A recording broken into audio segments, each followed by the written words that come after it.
il faut se perdre d'abord. Et se perdre vraiment pour se trouver. Tant que tu n'es pas perdu, tu ne peux pas te trouver. C'est finalement normal. Il faut passer par là. Et cette déconstruction, elle est inévitable. Mais ce n'est pas un problème. Il faut garder toujours à l'esprit que ce qui semble être un vrai problème pour notre mental, notre ego, est une bénédiction pour notre âme. Et le contraire aussi. Les gens pour qui ça va merveilleusement bien dans leur vie, tout est OK, tout machin, etc. Oui, mais ça ne durera pas. Et pendant ce temps-là, on n'a pas envie de cheminer. Quand tout est OK partout, on ne veut pas. On va faire quoi? Chercher quoi? Donc, on ne fait pas cette démarche. Donc, à un moment donné, on n'arrive pas à être bien. Mais si on arrive encore à être bien dans quelques endroits, ça va pas bien au boulot, mais dans la famille, ceci, alors on se réfugie. Puis à un moment donné, on peut se réfugier nulle part. Et ce moment-là, c'est une bonne chose. Ça veut dire que, eh ben, il n'y a plus d'alternative. Ce qu'il faut, à ce moment-là, la vraie bouée, c'est la foi. La vie n'est pas contre nous. La vie n'est pas contre toi. C'est tout le contraire.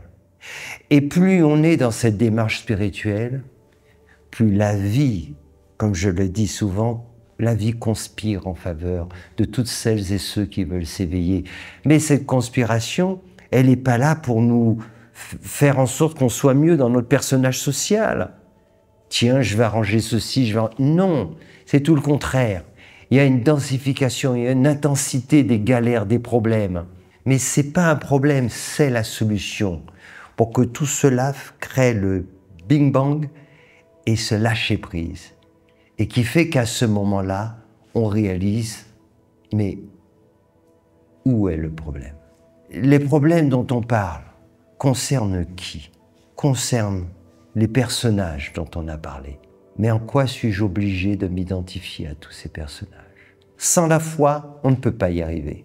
Et ce qui va renforcer notre foi, c'est le doute, forcément.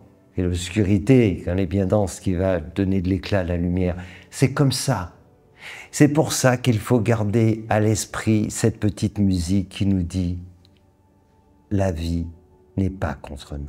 Et te dire, est-ce que si tout va bien dans ma vie, je vais chercher à m'éveiller, à avoir... C'est ça qu'il faut comprendre. Et nous sommes venus pour ça en tant qu'âme. On n'est pas venus pour boire, manger, faire la fête, etc. Et ça d'incarnation en incarnation, et puis de faire des enfants, on ne leur donne pas d'avenir et le bordel. Regardez le monde dans lequel il est. Il faut bien que ça cesse à un moment donné, cela. Comment est-ce que ça va cesser? Par l'éveil des consciences. Mais tant qu'on joue des rôles, ces personnages, ça ne va pas se produire. Donc à un moment donné, il faut y aller. C'est ça que nous devons faire. Entretenir la foi. Tous les jours, la faire grandir. Pas le doute. Cette foi, c'est cette relation avec le divin qui fait qu'à un moment donné, on se dit, mais pourquoi cette souffrance? Pourquoi? Et si on écoute, alors on comprend. C'est pour nous extraire de là. Pour donner naissance, c'est un accouchement difficile, douloureux. Mais une fois que c'est produit, le soulagement, la libération. Au fond de nous, c'est inscrit. On sait cela. Le problème, c'est que le personnage a pris tellement de place, on est tellement identifié qu'on n'arrive pas, pour beaucoup, à ressentir cela. On n'arrive pas à ressentir que quand on est dans ce mal-être, que tout ne va pas. Qui est dans le mal-être? Qui souffre? On n'arrive pas à réaliser que c'est la souffrance de l'ego et qui est normale pour qu'il y ait l'éclosion, pour que l'âme puisse se libérer. Qu'on doit passer par là, que c'est un processus normal. Mais beaucoup de gens, dans ce cheminement spirituel, ne le savent pas. Et même quand on leur dit, on voudrait que ça se passe autrement. Mais c'est comme ça. Mais plus on accorde d'importance à cette souffrance, plus elle devient intense.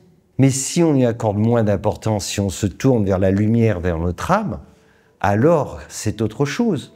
Et quand on fait cette démarche, alors on réalise qu'au fond, il n'y a pas de problème. Quel problème y a-t-il? Il n'y en a pas. Mais c'est notre identification. On est tellement identifié, et puis alors si ça ne se passe pas bien avec notre personnage, on ne se sent pas bien, ou les autres, on est fonction du regard des uns et des autres. Mais quel rapport avec ce que nous sommes? Quel rapport?